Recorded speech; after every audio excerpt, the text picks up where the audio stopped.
हम हमारी भारत के सभी जिला मतलब जिला मुख्यालय पे सभी राज्यों में सभी जिला मुख्यालय पे आज हमारा 2 सूत्री मांग का ज्ञापन हमने आज दिया है।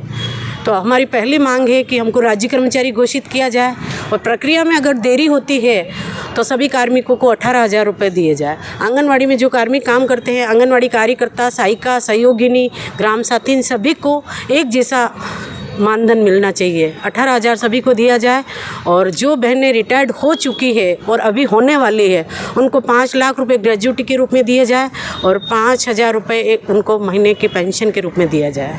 बस आज हमारी यही मांग है। पिछले लंबे समय से कहाँ सफलता है, क्या मिली और क्या उम्मीद है आपको? लंबे समय से हम संघर्ष कर रहे हैं। 1975 से हमारी आंगनवाड़ी का कार्यक्रम शुरू हुआ, लेकिन अभी तक हमें स्कीम वर्कर ही माना जा रहा है। तो हम सरकार से मांग करते हैं कि हमें स्कीम वर्कर नाम हटा के हमें सरकारी कर्मचारी घोषित किया जाए। और कोई भी स्कीम ऐसी नहीं होती है जो 45 साल तक कोई स्कीम चलती हो। जो अभी हमारे बाद में जो पंचायत सहायक वगैरह वो लगे उनको भी परमानेंट कर दिया, लेकिन आंगनवाड़ी कार्यकर्ताओं को अभी तक उनके लिए कोई भी नीति नहीं बनाई गई है। तो हम सरकार से यही मांग करते हैं कि कोई ऐसी नीति बनाई जाए तो हम सबको राज्य कर्मचारी घोषित किया जाए। अगर राज्य कर्मचारी घोषित कर देते हैं तो ठीक, वरना हम बाद में अभी जो भी हमारा निर्णय होगा केंद्र स्तर पे, हमारा ऑल इंडिया अधिवेशन होने वाला है 25-26 को उड़ीसा में। तो वहाँ हमारी सभी राज्य की बहनें होगी, वहाँ पर हम कोई निर्णय जो भी होगा वहाँ निर्णय लेंगे और जो भी संगठन का आदेश होगा, हमें उग्र आंदोलन करना है, क्या करना है, वो हम सब बैठक करने के बाद ही निर्णय लेंगे। जनप्रतिनिधियों की तरफ से क्या आवाज़ उठाई जा रही है? अभी तक तो कोई जनप्रतिनिधियों ने हमारे लिए कोई ऐसी आवाज़ नहीं उठाई है। और जब भी चुनाव होते हैं तो आंगनवाड़ी कार्यकर्ता की अहम भूमिका रहती है सरकार बनाने में। अभी भी जैसे चुनाव हुए तो आंगनवाड़ी वर्करों ने घर घर जाके पीले चावल रखे और सबको कहा कि वोट देना हमारा अधिकार है और अपने को वोट देना आवश्यक है। हम वोट के लिए जागरूक कर सकते हैं, तो हम फिर सरकार हमारी नहीं मानेगी तो हम किसको वोट देना, हम ये भी उनको बोल सकते हैं। और आशा वर्कर, आंगनवाड़ी कार्यकर्ता, हम लोग गांव की सर्वे करते हैं तो सभी से हमारे गांव वालों से जुड़ाव तो रहता ही है। और एक एक कार्यकर्ता कम से कम वोट तो रखती है, क्योंकि उनकी समस्या के लिए गांव वालों की कोई बीमार होता है, किसी की प्रसव पीड़ा हो, कुछ भी हो, वो हमें जो कहते हैं हम उनके साथ उसी टाइम हॉस्पिटल उनके साथ जाते हैं और उनकी सेवा के लिए हम तत्पर रहते हैं। तो गांव वाले भी हमारी बात मानेंगे। इसलिए हम तो यही चाहते हैं कि सरकार समय रहते हुए हमारी वाजिब मांगे जो है उनको मान लिया जाए। अभी जैसे राज्य सरकार ने ये उनके मैनिफेस्टो में लिया था कि अगर हमारी सरकार बनती है तो हम आपको 13,000 रुपये मानदेय देंगे। सरकार बन चुकी और अभी तक उन्होंने कोई ऐसा निर्णय नहीं लिया और मात्र 10% बढ़ाया, वो भी एक बार 3 बार ये हो गया बजट का सेशन, लेकिन एक बार बढ़ाया, वो भी ओनली 10% बढ़ाया। 10% से क्या होगा? अब यूँ तो वो अभी हमने किसी से बात करी तो उन्होंने कहा कि ये तो है ना 5 साल के लिए हमने बोला। जब उन्होंने घोषणा करी थी तब ऐसा कोई नहीं कहा कि हम 5 साल में बढ़ाएंगे। और हमको 13,000 भी अभी तक मानदेय नहीं दिया। पुनः विचार करें, अभी हम ये ज्ञापन दे रहे हैं और 13,000 तो कम से कम ये राज्य सरकार कर ही दे। राज्य ने जो घोषणा की वो तो कर ही सकती है। और केंद्र सरकार ने 2018 के बाद में कोई मानदेय नहीं बढ़ाया।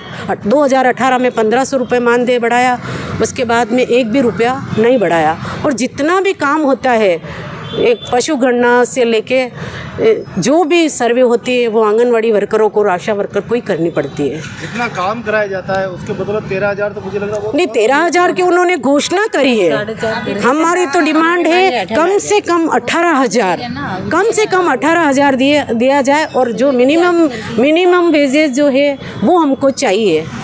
मिनिमम वेजेस जो है वो तो हमको मिलना चाहिए ना। और हम ऐसे ही नहीं मांग रहे, हम जो काम करते हैं, हमारा काम, पहले सरकार कुछ भी कह देते काम नहीं करते, अब हम मोबाइल से ऑनलाइन काम है, सरकार के पास पूरा डेटा जा रहा है, कौन काम कर रहा है, नहीं कर रहा है। अन्य प्रदेशों में क्या स्थिति है अभी? सब जगह यही है।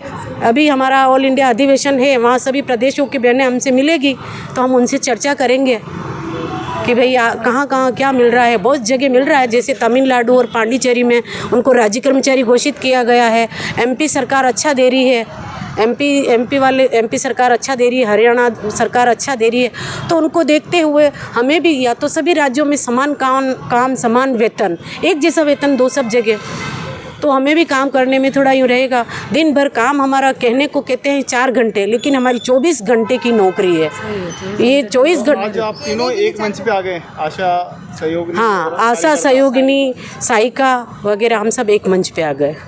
और अब हमने आज तो हमारा क्या भारतीय मजदूर संघ के बैनर तले हमें पूरे ऑल इंडिया में सभी आज जितने भी हमारे भारतीय मजदूर संघ से संबंधित जितने भी हमारी यूनिट से उन सब का ज्ञापन था। और अगली बार अब हमारे सब एक साथ हैं, हम तीनों वर्कर, तो अगर हम उदयपुर ज़िले में भी अगर इकट्ठे हो जाएं तो यहाँ चक्का जाम वैसे ही हो जाएगा।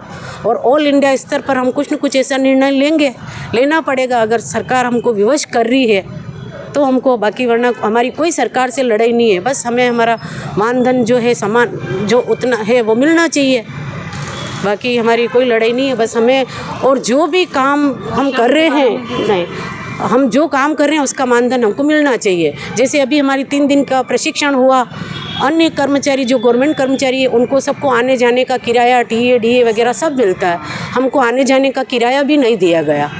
ऐसे प्रशिक्षण होते रहे, कभी बुलाते हैं आज आपको वहाँ पर जाना, भंडारी दर्शक मंडप में कोई कार्यक्रम है, कभी कहते हैं आज टाउन हॉल आ जाओ, कभी भी हमको आने जाने का किराया हमारी बहनों को नहीं दिया जाता है। महिला बाल अधिकारिता विभाग देखता है ना? हाँ, महिला एवं बाल विकास, समेकित बाल विकास विभाग, महिला बाल विकास। तो हम महिला बाल विकास से यही आग्रह करते हैं कि ये विभाग भी हमारी सुने।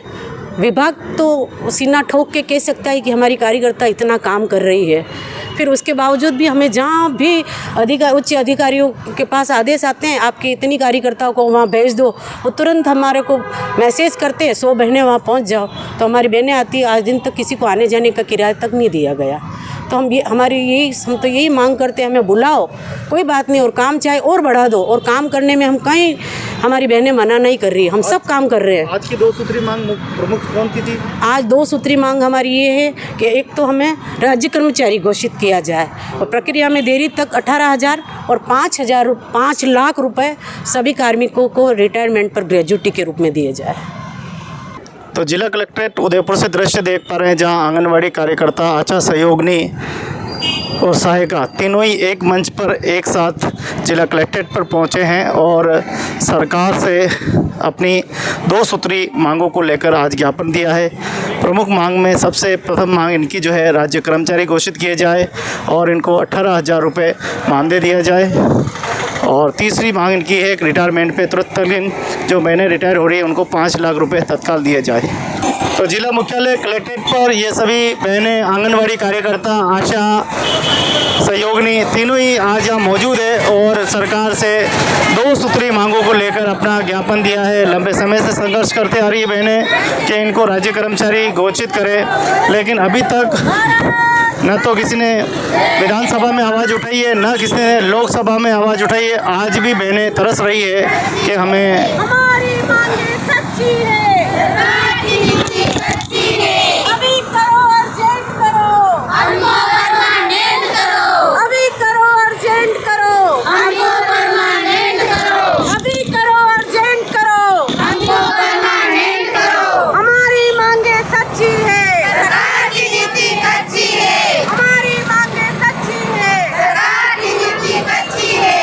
आंगनबाड़ी कर्मियों को राज्य कर्मचारी घोषित करो, आंगनबाड़ी कर्मियों को